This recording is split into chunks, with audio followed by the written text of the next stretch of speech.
안녕하세요. 올해로 62이 된 정년퇴직한 남편과 함께 남은 여생을 보내고 있는 여성입니다. 지나긴 세월을 가만히 돌이켜보면 참으로 다사다난한 삶이었어요.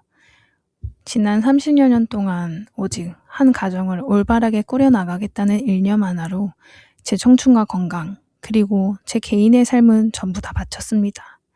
자식들을 애지중지 키워냈죠. 자식이라는 존재는 부모에게 있어 목숨을 내어주어도 아깝지 않을 유일한 보물이자 삶의 전부니까요. 특히 제게는 눈에 넣어도 아프지 않을 올해로 31살이 된 자랑스러운 큰아들이 있어요.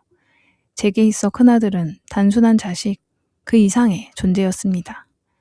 제 찬란했던 청춘을 고스란히 갈아넣어 키워낸 삶의 보람이자 거친 세상살이 속에서 남편과 부딪히고 낙담하여 무너질 때마다 저를 다시 일으켜 세워준 버팀목이자 등불이었죠.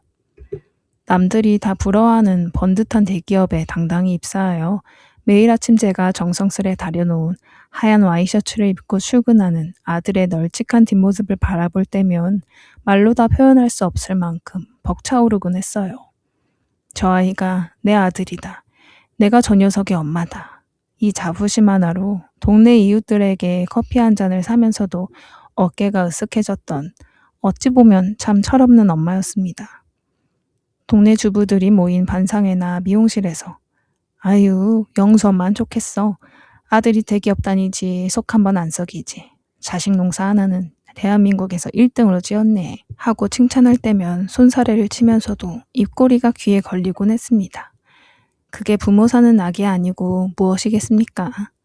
게다가 우리 아들은 밖에서 아무리 힘들고 지치는 일이 있어도 집에서는 내색 한번 하지 않는 깊은 속을 가졌거든요. 유난히 피곤해 보이는 퇴근길에도 제 손에 붕어빵 한 봉지나 달콤한 찹쌀떡을 슬그머니 쥐어주며 엄마, 오다가 길가에 김이 모락모락 나는데 갑자기 엄마 생각이 나더라고. 잠깐 들러서 샀어. 식기 전에 얼른 드셔봐. 나 잘했지? 라며 다정한 미소를 짓던 참으로 든든하고 고마운 아이였습니다. 아들이 사온 붕어빵은 늘 식어 있었지만 제 입에는 세상 그 어떤 인류 호텔의 요리보다 달콤하고 맛있었죠. 지금도 기억이 선명해요. 어느 유난히도 바람이 차갑고 직장일로 지쳐 보이던 금요일 저녁이었습니다. 거실 소파에 기대어 깜빡 잠이 든 아들의 어깨를 안쓰러운 마음에 제가 가만히 다가가 이불을 덮어주며 토닥여줄 때였어요. 인기척에 눈을 뜬 아들은 제 거친 손, 주부 습진과 세월의 굳은 살로 엉망이 된 제 손을 자신의 두 손으로 꼭 감싸지며 눈을 맞춰왔죠. 엄마, 아들, 방에 들어가서 편하게 자지. 왜 여기서 자? 엄마, 그동안 나 키우느라 뒷바라지 하느라 정말 고생 많았어요. 나 이제 회사에서 인정도 받고 있고 돈도 차곡차곡 악착같이 열심히 모으고 있으니까 앞으로는 효도 받을 일만 남았어. 그러니까 이제 집안일이든 무슨 힘든 일이든 전부 이 아들한테 다 맡기고 엄마는 아무 걱정하지 말고 편하게 쉬기만 해. 내가 평생 엄마 인생의 단단한 버팀목이 되어줄게. 약속해.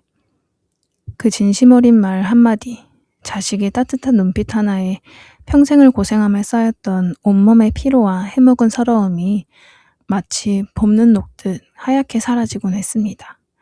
세상과 어떤 모자 사이보다 단단하고 끈끈한 신뢰와 사랑으로 묶여있다고 굳게 자부하던 우리였기에 그날 이후 찾아온 아들의 잔인한 변화는 제 영혼을 송두리째 뒤흔들 만큼 감당하기 힘든 고통으로 다가왔어요.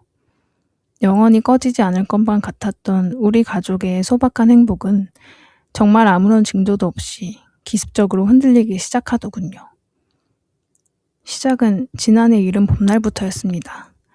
언제나 퇴근하고 현관문을 열면 엄마 나왔어. 오늘 저녁 반찬은 뭐야?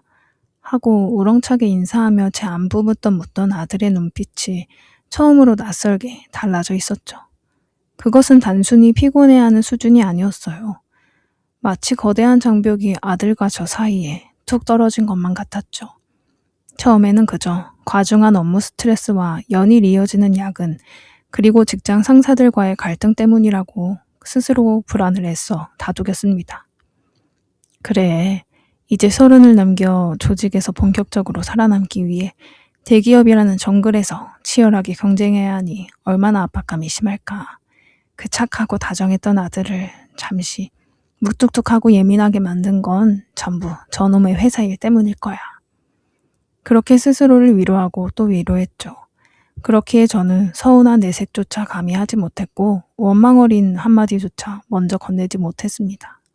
오히려 직장에서 기죽지 말라고 평소보다 1시간 더 일찍 일어나 주방불을 켜고 따뜻한 소고기 묵국을 끓였으며 아들의 귀가 시간이 자정을 넘겨 아무리 늦어지더라도 혹시 밤길이 무서울까 현관불을 켜둔 채 거실 소파에 앉아 밤새도록 묵묵히 기다리곤 했죠. 하지만 제 간절한 노력이 야속하게도 시간이 흐르면 흐를수록 아들의 숨막히는 변화는 점점 더 명백해졌고 제 가슴 깊은 곳에서 피어오르는 불안감은 걷잡을 수 없이 커져만 갔어요. 아직도 기억이 생생한 목요일 저녁입니다. 시계바늘이 밤 10시를 가리키고 있을 때 저는 아들이 퇴근해 돌아오기만을 목이 빠져라 기다리고 있었죠. 이윽고 도화럭이 철컥하며 열리는 소리와 함께 아들이 무거운 걸음으로 들어섰습니다. 피곤함에 찌든 얼굴로 걸어 들어온 아들은 평소처럼 다녀왔다는 인사말을 건네는 대신 신발을 대충 벗어던지고는 바닥만을 멍하니 응시하며 식탁 의자에 앉더군요. 저는 얼른 냉장고에서 아들이 가장 좋아하는 따뜻한 계란찜과 조림 반찬들을 꺼내 렌지에 데워 정성스레 주며 다정하게 말을 건넸습니다. 아들, 오늘 회사에서 무슨 안 좋은 일 있었어? 얼굴 왜 이렇게 반쪽이 됐대? 엄마가 걱정돼서 그래. 얼른 국 따뜻할 때 많이 먹어. 엄마가 너가 좋아하는 깻잎이랑 반찬 새로 해놨어. 하지만 아들은 제 얼굴을 단 한 번도 똑바로 쳐다보지 않았습니다. 그저 숟가락을 들고 밥을 뜨는 둥 마는 둥 하더니 채 세 숟가락도 먹지 않고 갑자기 자리에서 의자를 뒤로 거칠게 밀며 일어섰죠. 끼익 하는 날카로운 마찰음이 주방의 정적을 깨뜨렸습니다. 엄마, 왜? 입맛이 없어? 국이 좀 짜니? 그게 아니고 나 요즘 회사 일로 머리가 너무 복잡해서 도무지 입맛이 없다니까. 그냥 방에 들어가서 좀 혼자 있고 싶어. 밥은 내가 나중에 밤에 배고프면 알아서 챙겨 먹을 테니까. 제발 엄마는 나 신경 쓰지 말고 먼저 들어가서 자. 그래도 밥 한 그릇은 다 비워야 힘을 쓰지. 아 진짜 괜히 옆에서 그렇게 서성거리면서 사람 쳐다보고 부담스럽게 좀 하지 마. 나 진짜 숨 막혀 죽겠어. 아들의 입에서 나온 평생 들어본 적 없는 그 낯설고 퉁명스러운 날선 한마디가 제 가슴에 깊은 자상을 남겼습니다. 숨이 턱 막혔어요. 텅 빈 주방 식탁에 덩그러니 홀로 남겨진 저는 떨리는 제 초라한 손을 내려다보며 목구멍까지 뜨겁게 차오르는 울음을 가까스로 삼켜야 했습니다. 내가 뭘 잘못한 걸까? 내가 자식을 너무 가보호해서 지치게 만든 걸까? 아니면 정말로 내가 늙고 잔소리가 많아져서 자식에게 짐이 된 걸까? 주방 싱크대에 굳어버린 밥과 국을 쏟아버리며 눈물이 왈칵 쏟아졌죠. 그리고 그런 가슴앓이가 불과 일주일째 지나지 않았을 때였어요. 아들의 기이한 행동은 날이 갈수록 심해졌죠. 여느 때처럼 밤늦게 퇴근하고 들어오는 아들의 얼굴을 마주한 저는 그 자리에서 돌처럼 굳어버리고 말았습니다. 우리 아들은 시력이 유난히 좋아서 학창시절은 물론이고 군대에 가서도 사격 1등을 할 정도로 눈이 맑았던 아이였어요. 평생 안경원의 안자 근처에도 가본 적 없던 아이였는데 얼굴에 웬 거대하고 투박한 안경을 걸치고 있는 것이 아니겠어요? 그것도 그냥 세련된 안경이 아니었습니다. 안경알이 어찌나 두껍고 굴절이 심한지 흔히 말하는 뺑뺑이 안경 혹은 동네 노인들이 쓰는 돋보기 안경처럼 눈이 터무니없이 작아 보이는 괴상한 안경이었죠. 얼굴 전체가 안경 렌즈 왜곡 때문에 일그러져 보일 정도였어요. 아들, 너 그게 웬 안경이야? 눈이 갑자기 왜 그래? 다쳤어? 제가 가슴이 덜컥 내려앉아 다급하게 아들의 팔을 붙잡으며 묻자 아들은 제 시선을 황급히 피하며 바닥만 보며 신발을 벗었어요. 구두를 벗는 손길이 어딘가 부자연스럽게 허공을 한번 더듬었죠. 아, 이거요? 아무것도 아니에요. 요즘 회사에서 대형 프로젝트 때문에 몇 달 동안 밤새 모니터를 너무 쳐다봤더니 시력이 갑자기 뚝 떨어졌나 봐요. 눈이 너무 침침하고 피로해서 오늘 퇴근길에 회사 앞 안경점에서 대충 하나 맞췄어. 아무리 그래도 그렇지 안경알이 왜 이렇게 두꺼워? 어지간히 눈이 나빠져서는 이런 안경 안 쓰잖아. 안과 병원에는 가본 거야? 그냥 길거리 안경점에서 대충 맞춘 거니? 병원을 가야지. 아니, 그냥 난시가 좀 심해져서 알이 두꺼워진 것 뿐이라니까요.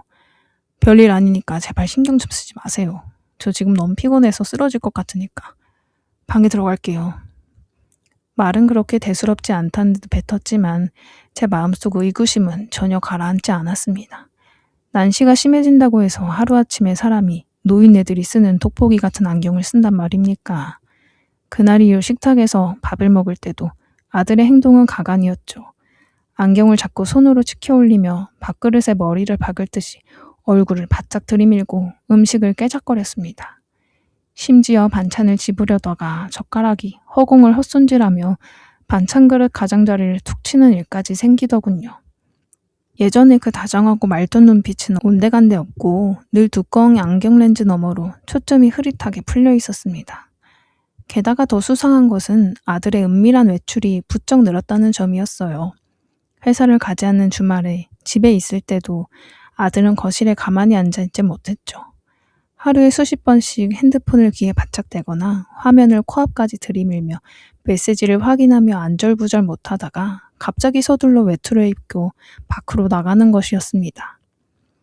아들, 주말 오후에 어딜 그렇게 급하게 가? 엄마랑 같이 마트 나가서 맛있는 거 좀 사올까? 현관에서 구두끈을 묶는 아들의 등 뒤에 대고 조심스럽게 물으면 아들은 유난히 도둑질하다 들킨 사람처럼 흠칫 놀라며 어깨를 움츠렸습니다. 아, 그냥 동네 한 바퀴 가볍게 산책하고 올 테니까 신경 쓰지 마세요. 그럼 몇 시쯤 들어오는데 저녁은 같이 먹을 수 있지? 너가 좋아하는 갈치 사다 놨어. 언제 올지 몰라요. 기다리지 말고 먼저 드세요. 요즘 그냥 혼자 밖에서 걸어 다닐 때가 제일 편하니까. 쿵 하고 문이 닫혔습니다. 이런 정체 모를 산책과 외출이 하루에 두세 번씩 계속 이어졌습니다. 아침 일찍 나갔다가 점심 지나 터덜터덜 돌아오고 오후에 또 슬그머니 집을 빠져나가고 저녁 노을이 붉게 깔릴 때면 어김없이 또 밖으로 나갔습니다. 마치 이 집과 엄마라는 존재한테서 악착같이 도망치려는 사람 같았죠.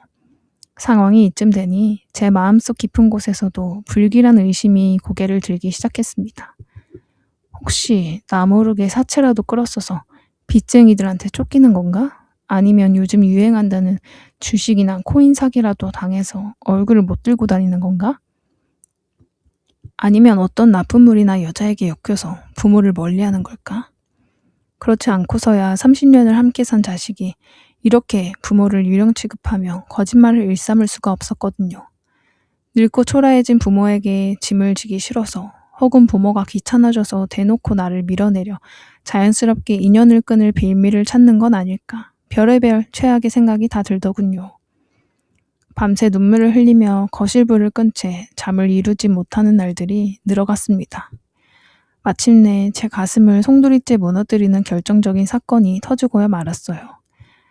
아들의 눈치를 보던 날들이 불과 몇 주 지나지 않은 유난히 햇살이 눈부시게 따스했던 어느 주말 오후였죠. 아들이 굳게 닫혀있던 방문을 열고 나오더니 거실 식탁 위에 빳빳한 종이 몇 장을 툭 하고 소리나게 내려놓더군요. 하얗게 질린 제 눈에 들어온 건 파란색 도장이 선명하게 찍힌 부동산 매매 및 임대차 계약서였습니다. 엄마, 아들의 목소리는 차갑다 못해 시렸어요. 그게 뭐니? 나 회사 근처에 조그만 오피스텔 하나 계약하고 왔어. 보증금 내 돈으로 다 치렀고 도장까지 다 찍었으니까 다음 달 15일에 나 이 집에서 나가. 그날 이삿짐 빼기로 부동산이랑 용달차 다 얘기 끝내놨으니까 그렇게 알고 있어. 그 일방적이고 가차없는 통보를 듣는 순간 그 자리에 그대로 주저앉아 버렸어요. 손끝이 덜덜 떨렸습니다. 너 지금 그걸 말이라고 하니? 엄마랑 아빠랑 상의 한마디도 없이 일을 이렇게 저지르는 거야? 이사 날짜까지 네 마음대로 다 받아놓고 그냥 통보하면 30년을 오직 너 하나 바라보고 살아온 부모는 대체 뭐가 되니? 네 사생활이 그렇게 중요해서 부모 가슴에 이렇게 대못을 받고 나가야겠어? 제 목소리가 파르르 떨리며 눈물을 고이자 아들은 오히려 귀찮다는 듯 고개를 휙 돌리며 쌀쌀맞게 응수했습니다.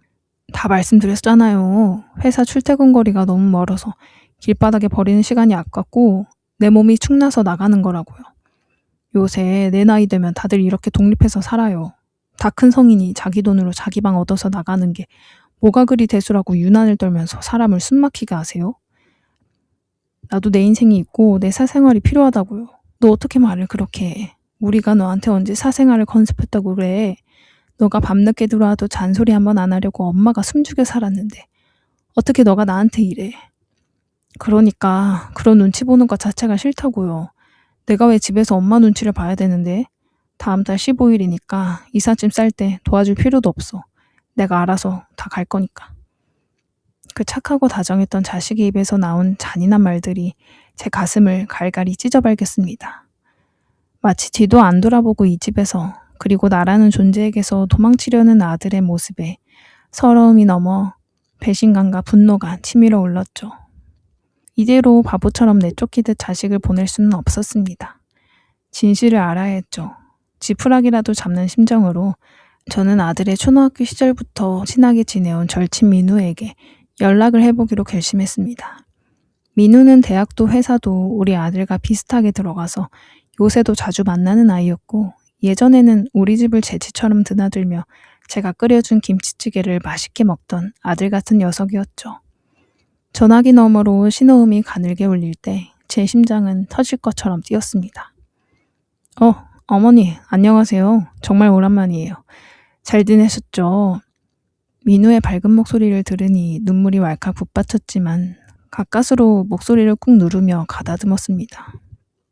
민우야, 주말인데 바쁜데 미안해. 다름이 아니라 요새 우리 영수랑 연락하거나 따로 만난 적 있니? 회사에서 별일 없는지 싶어서. 영수요? 자주 보긴 하는데. 어머니 혹시 영수한테 무슨 일 있어요? 민우의 목소리가 순간 낮아지더군요. 가슴이 철렁 내려앉았습니다. 왜? 민우야, 영수가 너한테 무슨 말 한 거라도 있어? 엄마한테 말 못하는 고민이나 혹시 돈 문제 같은 거 털어놓은 게 있나 싶어서 그래. 요새 애가 너무 이상해서. 민우는 한참 동안 수화기 저편에서 망설이며 기억을 더듬더니 이야기를 꺼냈습니다. 어머니, 사실 그러고 보니 지난주 퇴근길에 회사 로비에서 영수를 우연히 만났거든요. 근데 그때 좀 이상하긴 했어요. 갑자기 엄청 두꺼운 돋보기 안경을 쓰고 나타나질 않나. 평소 같으면 어깨동무하면서 장난치며 다가올 녀석이 고개를 푹 숙인 채 제 눈을 제대로 쳐다보지도 못하더라고요. 목소리도 다 쉬어있고 제가 무슨 고민이 있냐고 술 한잔 하자고 몇 번을 붙잡아도 아무것도 아니다 바쁘다라면서 제 손을 뿌리치고 담배만 연신 피워대는데 진짜 무슨 큰일 생긴 거 아니죠? 어머니도 모르시는 거예요? 가장 친한 친구 앞에서도 고개를 들지 못할 만큼 커다란 비밀 혹은 커다란 잘못을 감추고 있더니 제 의심은 이제 확신으로 굳어졌습니다. 그날 저녁 집으로 돌아온 남편에게 가슴속에 쌓인 원망을 미친 듯이 쏟아냈죠. 당신 아들이 밖에서 무슨 짓을 하고 다니는지 보이지 않느냐고. 집을 나가겠다는데 당신은 왜 그렇게 천하태평이야. 나 진짜 숨이 막혀 죽을 것 같아. 라며 거실 바닥에 주저앉아 통곡을 했습니다. 평소 묵묵하고 말이 없던 남편은 제가 소리를 지르고 울부짖는 모습을 가만히 바라보며 한참 동안 담배 케이스만 만지작거리더니 마침내 무거운 한숨과 함께 충격적인 이야기를 꺼내더군요.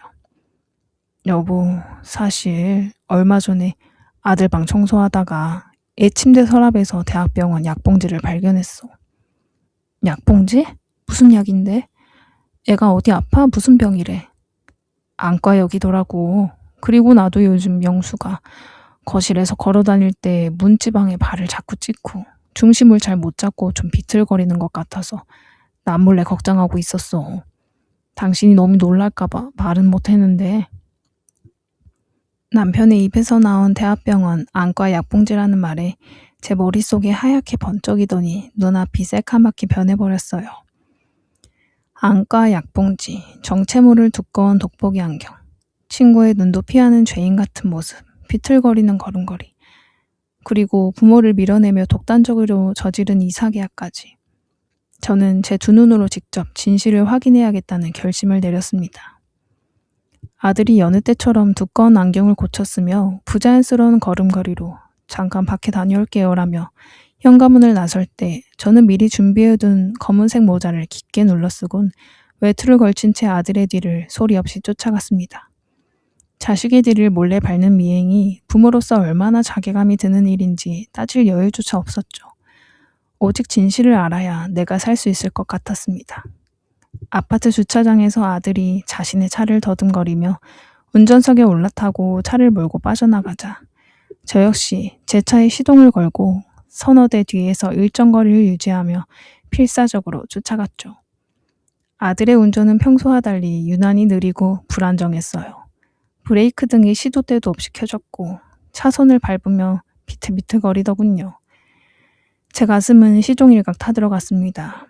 아들의 차는 제가 서울에 살면서 단 한 번도 가본 적 없는 외곽의 한적한 도로로 접어들었어요. 미로처럼 얽힌 낡은 주택가 골목을 지나 가파른 언덕길을 한참 올라가더니 마침내 어느 인적 드문 종합병원 앞 주차장에 차를 멈춰 세우더군요. 병원? 사채업자 사무실이나 도박장이 아니라 고작 병원이었단 말이야? 차에서 내리는 아들의 뒷모습은 제가 평소에 알던 당당하고 널찍한 청년의 뒷모습이 아니었어요. 고개를 땅바닥으로 푹 숙인 채 안경이 자꾸 흘러내리는지 손으로 연신 치켜올리며 마치 앞이 전혀 보이지 않는 사람처럼 발끝으로 주차장 바닥의 턱을 조심스럽게 한 걸음 한 걸음 더듬으며 천천히 걸어가고 있었습니다. 분노와 배신감으로 가득 차있던 제 가슴에 알 수 없는 거대한 불길한 예감이 칼날처럼 엄습했어요. 저도 모르게 홀린 듯 차에서 내려 병원 로비의 커다란 대리석 기둥 뒤에 몸을 숨기며 아들의 뒤를 따랐습니다. 아들은 천천히 엘리베이터를 타고 3층에서 내렸어요. 저 역시 엘리베이터를 타면 들킬까봐 비상구 계단으로 다리가 아픈 것도 잊은 채 뛰어 올라가 모퉁이 벽 뒤에 숨어 숨을 죽였습니다. 아들의 발걸음이 멈춘 곳은 뜻밖에도 안과 진료실 앞이었어요. 아들은 대기실 소파 구석진 곳에 힘없이 스르륵 주저앉더니 그 두꺼운 안경을 벗어 옆자리에 두고는 두 손으로 얼굴을 부둥켜 안은 채 땅이 꺼질 듯한 깊은 한숨을 내쉬었습니다. 안경을 벗은 아들의 옆모습을 멀리서 바라보는데 아들의 눈가로 쉴 새 없이 눈물이 흘러내려 턱 밑으로 뚝뚝 떨어지는 것이 보였죠. 소리도 내지 못하고 어깨를 들썩이며 우는 내 자식의 모습. 그 모습을 바라보는데 혼란과 두려움이 밀려왔습니다. 저는 대기실 먼발치 구석에 주저앉아 핸드폰 검색창을 켰습니다. 급격한 시력저하, 두꺼운 안경 렌즈, 화면을 가득 채운 무시무시한 의학 용어들과 질환들의 이름이 제 눈을 찔렀어요. 진실이 무엇이든 간에 오늘 밤만큼은 반드시 아들의 입을 열어 이 비밀을 밝혀내겠다고, 그래야지만 이 지옥 같은 의심의 밤을 끝낼 수 있다고 다짐했죠. 하필이면 그날 저녁부터 하늘이 무너질 듯이 장대비가 세차게 쏟아지기 시작했어요. 창밖으로는 거대한 빗줄기가 베란다 유리창을 부서질 듯 쾅쾅 두들겨댔고 집안에는 온기라곤 찾아볼 수 없는 서늘하고 음산한 공기가 감돌았습니다. 남편은 친구를 만나겠다며 집을 나갔고 아들이 돌아올 시간이 되자 저는 거실 불을 단 하나도 켜지 않은 채 어둠 속에 꼿꼿이 앉아 있었죠. 제 가슴속은 이미 터지기 직전의 활화산, 아니 시한폭탄과 같았어요. 이윽고 밤 11시가 넘은 시각 도어락 소리와 함께 현관문이 열렸어요.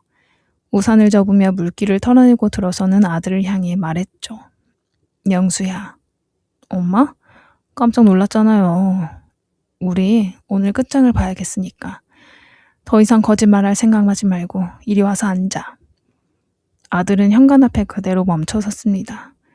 어둠 속에서 흘러나온 엄마의 목소리에 살기와 슬픔, 그리고 모든 것을 알아버린 듯한 절망이 묻어나자 본능적으로 상황을 직감한 모양이었죠. 아들이 떨리는 손으로 거실 스위치를 올려 불을 환하게 켰습니다. 탁 하는 소리와 함께 불빛이 비치자 드디어 두 사람의 눈이 정면으로 마주쳤어요. 30년이 넘는 세월 동안 단 한 번도 서로를 향해 이런 깊은 적대감과 의심, 그리고 슬픔 가득한 눈을 한 적은 없었죠. 엄마, 갑자기 왜 그래요? 나 오늘 진짜 피곤해요. 내일 얘기해요.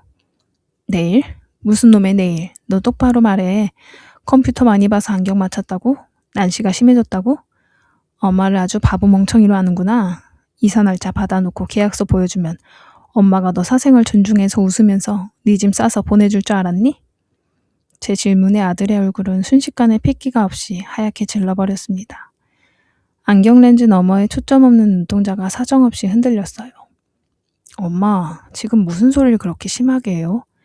내가 왜 엄마를 바보로 알아요? 제발 말도 안 되는 소리 좀 하지 마시고 방에 들어가 주무세요. 웃기지 마. 너 요즘 했던 짓들이 부모 자식 인연 끊으려는 절연 준비가 아니면 도대체 뭐니? 내가 정성껏 새벽부터 차린 밥은 더럽다는 듯이 먹지도 않고 거실에 엄마랑 같이 앉아있기도 싫어서 방구석에 처박혀 있고 하루에 몇 번씩 도둑놈처럼 집을 기어나가서 혼자 미친놈처럼 돌아다니고 나 몰래 병원까지 들락거리는 거 내가 다 알고 있었어. 내가 모를 줄 알았어? 병원? 엄마가 거기를 어떻게? 거기를 왜? 아들의 목소리가 순간 작아지며 바르르 떨렸습니다. 손에 쥐고 있던 우산이 바닥으로 툭 떨어지며 빗물이 거실 마루로 번져나갔죠. 그 모습을 보며 저는 마침내 이성의 끈을 놓아버렸어요. 가슴속에 쌓인 서러움이 폭발했죠. 그래, 내가 다 봤어. 너 오늘 낮에 가볍게 산책 간다고 거짓말하고 나갔을 때 내가 차 타고 네 뒤를 쫓아갔단 말이다. 너를 미행했어. 내 자식을 내가 미행했다고 이 나쁜 놈아. 네가 저 외곽에 있는 병원 안과 진료실 앞에 들어가서 대기실 소파에 고개 숙이고 처량하게 주저앉아서 눈물 흘리고 울고 있는 거. 이 엄마가 내 두 눈으로 똑똑히 지켜왔단 말이야. 네 아빠가 침대 밑 서랍에서 안과 약봉지 찾아낸 것도 다 봤고. 도대체 무슨 죄를 짓고 다니길래, 무슨 병이 걸렸길래 부모한테 철저하게 비밀로 하고 안경은 왜 그렇게 눈도 안 보일 정도로 두꺼운 흉물스러운 걸 쓰고 다니면서 사람 가슴을 가차없이 찢었느니 이유가 뭐야? 도대체 왜 그러는 건데? 눈물이 폭포수처럼 뺨을 타고 흘러내렸습니다. 저는 소파 앞으로 걸어가 제 가슴을 주먹으로 쾅쾅 치며 비명을 질렀죠. 너는 왜 엄마한테 아무 말도 안 해? 우리가 고작 엄마랑 아들 사이니? 이사 날짜 되면 그냥 쌩하니 짐 싸서 나가버리면 끝이야? 그러면 네 마음이 편해? 이유가 뭔지 숨기고 있는 그 더러운 비밀이 뭔지 똑바로 말하란 말이야. 이 천하의 불효자 녀석아. 제 처절한 절규가 거실 벽면을 거치게 울렸고 창밖의 장대비와 뒤섞여 그야말로 폭풍우 한복판 같았습니다. 분노와 슬픔에 찬 주먹으로 아들의 널찍한 가슴과 어깨를 마구 내리쳤죠. 말을 하라고 이 나쁜 놈아. 하지만 아들은 그 아픈 말을 피하지도 않은 채 제 손길을 고스란히 받아내며 두꺼운 안경 밑으로 굵은 눈물만 뚝뚝 흘리며 못 박힌 듯 서 있을 뿐이었죠. 고개를 숙이고 묵묵히 서 있던 아들의 널찍한 어깨가 눈에 띄게 들썩이기 시작했어요. 그리고 이내 평생 단 한 번도 들어본 적 없는 아들의 거칠고 가슴 아픈 소리가 거센 빗소리를 뚫고 거실 가득 터져 나왔습니다. 아들은 그대로 거실 바닥에 힘없이 털썩 무릎을 꿇었어요. 그 충격으로 얼굴에 걸쳐있던 두꺼운 안경이 바닥으로 툭 떨어져 저 멀리 굴러갔지만 아들은 그것을 줄 생각도 하지 않았습니다. 그 울음소리가 어찌나 처절한지 제 심장이 멈추는 것 같았어요. 엄마, 미안해. 내가 정말 잘못했어. 엄마를 속이려고, 엄마를 무시하려고 그러는 게 아니야. 엄마가 너무 걱정할까 봐. 도저히 내 입으로 그 끔찍한 말을 할 수가 없었단 말이야. 똑바로 말해. 나 숨 막혀 죽기 전에. 제가 아들의 어깨를 흔들며 쏘아붙이자 아들은 눈물과 콧물로 범벅이 된 채 얼굴을 들어 저를 바라보았습니다. 안경을 벗은 아들의 눈이 가까이 마주한 순간 저는 경악할 수밖에 없었어요. 아들의 초점은 저를 향해 있지 않았습니다. 저를 바라보는 것 같았지만 눈동자는 허공을 향해 미세하게 떨리고 있었고 그 속에는 무언가 거대한 어둠과 극심한 공포에 질려있는 어린어이의 두려움이 가득 차 있었죠. 엄마. 아들의 목소리가 흘러나왔습니다. 나 실명한데 내 눈이 이제 곧 안 보이게 된대. 그 순간 거실을 가득 채웠던 세찬 장대비 소리도 제 가슴을 새까맣게 태우던 분노와 배신감도 거짓말처럼 단 한순간에 멈춰버렸죠. 귀가 먹먹해지며 세상의 모든 소음이 일시에 사라진 듯한 정적이 찾아왔습니다. 방금 내 자식의 입에서 무슨 소리를 들은 건지 제 귀를 의심하고 또 의심할 수밖에 없었죠. 너 지금 뭐라고 했어? 뭐가 어째? 실명이라니. 누가 그래? 어떤 놈이 그래? 아들은 제 손을 자신의 얼굴에 갖다 대며 숨겨왔던 진실을 하나씩 털어놓기 시작했습니다. 몇 달 전부터 회사에서 컴퓨터 모니터를 보는데 글씨가 자꾸 흐릿하고 2개, 3개로 겹쳐 보였어. 난 그냥 단순히 요즘 야근을 많이 해서 피곤해서 그런 줄로만 알았고. 그런데 지난달 주말에 운전을 하고 가다가 갑자기 눈앞에 새까맣게 변하면서 이정표도 안 보이고 앞차 브레이크 등도 전혀 안 보이는 거야. 하마터면 큰 사고가 날 뻔했었어요. 너무 무섭고 두려워서 혼자 조용히 대학병원에 가서 정밀검사를 받았어. 망막검사도 몇 번이나 받았고. 그런데 의사 선생님이 내 병명이 급성 망막색소 변성증이래. 현대의학으로는 원인도 모르고 치료약도 없고 수술로는 절대 막을 수 없는 불치병이래, 엄마. 아들의 입에서 나온 의학 용어들이 제 가슴을 비수처럼 꽂았습니다. 실명이라니. 이제 31살밖에 안 돼. 이제 겨우 인생의 꽃을 피우기 시작한 내 금쪽 같은 자식이 앞을 보지 못하는 장님이 된다니. 이게 도대체 말이나 되는 소립니까? 하늘도 무심하시지. 차라리 내 눈을 빼가시지. 왜 그 어린 녀석의 눈을 가져간단 말이에요. 그럼 그동안 밥도 따로 먹고 엄마 피하고 주말마다 하루에 몇 번씩 나갔던 게 다 내가 앞이 완전히 안 보이게 되면 혼자 밥 먹는 것도 서툴러질 테니까 나중에 엄마 없는 곳에서 혼자 컴컴한 방에 앉아 숟가락질하는 연습을 하느라 그랬어. 엄마랑 같이 식탁에서 밥을 먹으면 내가 반찬도 잘 못 집고 국물을 바닥에다 흘리는 걸 엄마한테 들킬까봐. 엄마가 그거 보면 가슴 아플까봐. 그게 너무 무서워서 엄마를 피했던 거야. 그리고 주말마다 하루에 몇 번씩 집 밖으로 나갔던 건 아직 내 눈에 아주 조금이라도 빛이 남아있을 때 세상 풍경을 가득 담고 친구들도 만나려고 했어. 최대한 많이. 내 가슴속에 담아두고 싶어서 나갔던 거야. 그리고 나중에 눈이 완전히 멀어버리면 혼자서 길을 찾아다녀야 하니까. 우리 동네 골목길 지형이랑 보도블록 턱의 높이를 내 발끝 감각으로 외우려고 하루 종일 걷고 또 걸었던 거야. 엄마, 내가 눈이 멀어버리면 평생 엄마의 짐이 되잖아. 엄마 인생 다 바쳐서 이제 겨우 나 키워놓고 이제는 자식한테 효도받으면서 편하게 살아야 하는데 불쌍한 엄마인데 내가 어떻게 엄마한테 평생 내 수발을 들게 해. 차라리 내가 대기업 다니면서 모아둔 돈으로 회사 근처에 방어도 나가서 나 혼자 사는 법 완전히 터득하고 나서 그렇게 자연스럽게 엄마랑 멀어지려고 했어.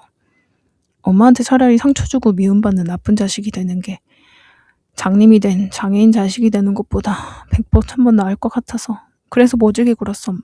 미안해. 내가 못나서 내 눈이 병신이 돼서 정말 미안해, 엄마. 아들은 바닥에서 꺼이꺼이 우는데 그 모습을 바라보는 제 가슴은 이미 갈갈이 찢겨나간 느낌이었어요. 자식이 큰 사고를 쳤을까봐, 바람이 났을까봐, 나를 버릴까봐 의심하고 원망했던 제 자신이 너무나도 부끄러워 견딜 수가 없었죠. 엄마라는 사람은 그것도 모르고 자식 가슴에 칼날 같은 말들을 사정없이 찔러댔던 것입니다. 내가 부모 자격이 있는 사람인가 싶어 제 뺨을 갈기고 싶었죠. 저는 그대로 거실 바닥에 주저앉아 통곡하는 아들의 널찍한 어깨와 부들부들 떠는 몸뚱이를 제 품에 터질 듯이 끌어안았습니다. 목구멍에서 울음이 왈칵 터져 나왔죠. 이 미련한 놈아, 이 멍청이 같은 녀석아, 네가 눈이 안 보이면 엄마 눈으로 살면 되지. 왜 혼자 그 지옥 같은 곳에 서서 바보같이 울고 있니? 네가 왜 내 짐이야. 너가 눈이 멀어도 너 팔다리가 잘려나가도 너는 내 아들이고 내 목숨이야. 엄마, 나 사실 너무 무서워요. 내일 아침에 눈을 떴을 때 엄마 얼굴이 안 보이면 나 어떡해? 세상이 온통 까맣게 변해버리면 나 무서워서 어떻게 살아, 엄마?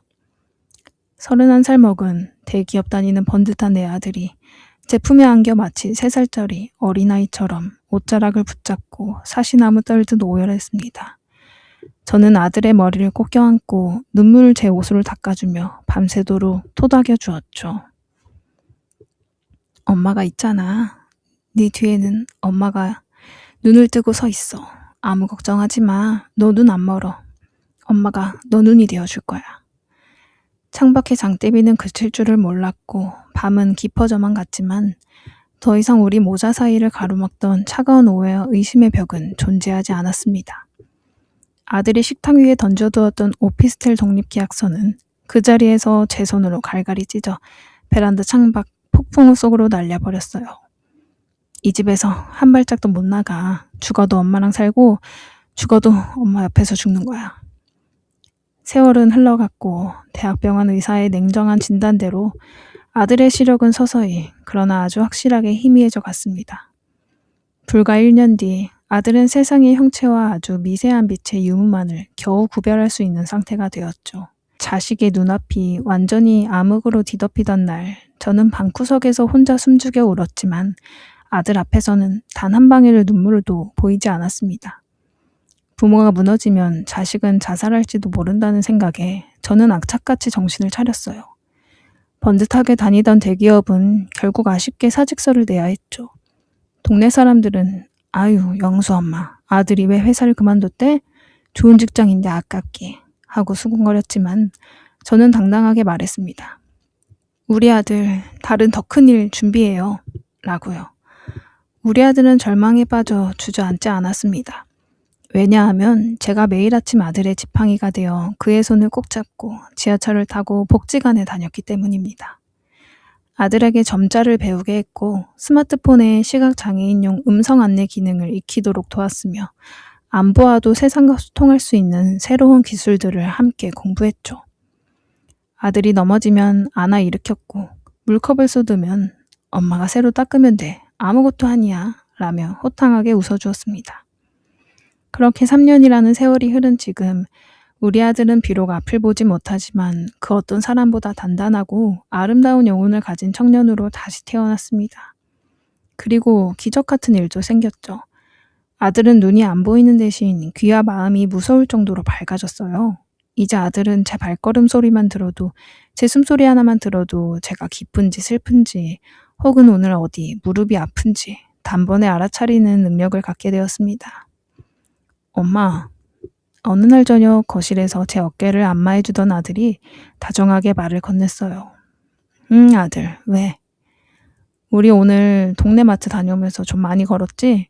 무릎에서 뚝뚝 소리 나는 것 같던데. 다리 아프잖아.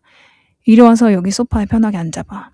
내가 눈은 안 보여도 우리 엄마 어깨랑 다리 안마하는 건 대한민국에서 내가 1등이잖아. 시원하지? 제 어깨를 꾹꾹 누르는 아들의 거칠지만 따뜻한 손길을 느낄 때면 제 가슴에는 눈물 대신 깊은 평온함과 감사가 차오르곤 합니다. 비록 자식의 번듯한 대기업 사원증은 사라졌고 맑았던 눈동자는 빛을 잃었지만 우리는 그 어느 때보다 서로를 깊이 신뢰하게 되었죠. 만약 그때 그 비오던 밤에 제가 자식을 믿지 못하고 의심만 하다가 돈 사고를 쳤거나 나를 버리려는 줄만 알고 자식을 향해 악을 쓰며 끝내 원망하며 돌아섰다면 우리 가족은 어떻게 되었을까요? 엄마에게 끝까지 비밀을 지키려다 모진 오해를 받고 혼자 컴컴한 오피스텔 방구석 어둠 속에서 외롭게 살아갔을 내 자식을 생각하면 지금도 등골이 오싹해집니다.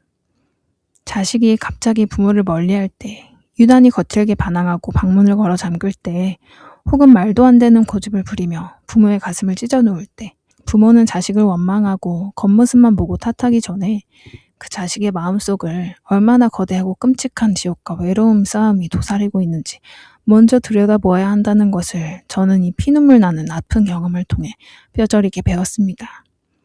자식의 반항은 어쩌면 엄마 나 좀 살려줘. 나 지금 너무 무서워라는 가장 처절한 소리 없는 비명일지도 모르니까요. 사랑하는 나의 아들아, 여기서 라디오 편지를 써본다.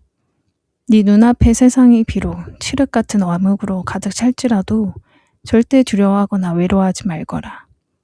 너의 뒤에는 평생 너를 위해 기꺼이 네 눈이 되어주고 등불이 되어주는 이 엄마가 언제나 단단하게 버티고 서 있으니까. 너가 머나먼 인생길을 걸어 마침내 세상의 끝에 다다를 때까지 이 엄마는 단 한순간도 너의 손을 놓지 않을 거야. 너가 세상에 태어나 내 품에 처음 안겼던 그 경이로운 순간부터 지금까지 그리고 앞으로 올 모든 시간 동안 너는 언제나 나의 가장 자랑스럽고 소중한 아들이란다. 사랑한다 아들아. 너가 내 자식으로 태어나줘서 고맙다. 신청자님과 아드님 두 분 다 온 마음으로 응원하겠습니다. 댓글로 응원해주세요. 끝까지 들어주신 청자 여러분 감사합니다.